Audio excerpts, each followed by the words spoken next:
Hello everyone, and thank you for joining us again for another one of our BFT tech videos. Today we are going over the IR reflective photo beam that comes with most of our kits. This is specifically going over the UL hookup, okay? The UL hookup recently changed with the UL 325 standards, and now the way BFT did that is we need 5 cable hookup instead of the old school 4 cable hookup. You cannot bypass it anymore with a jumper. This one's pretty simple. There's nothing to show on this side, but specifically on this side is what we're gonna look at. You want your power, which is your blue and your brown, going between 50 and 52.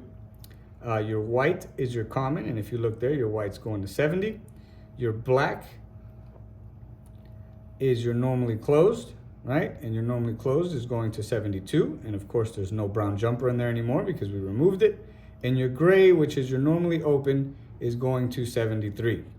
All right, and just a little important tip, if you're using battery backup and for whatever reason it is not working, just swap your polarities here, okay? So sometimes whenever you're running solar or running DC power, sometimes you might have to swap your polarity, but other than that, you should be okay.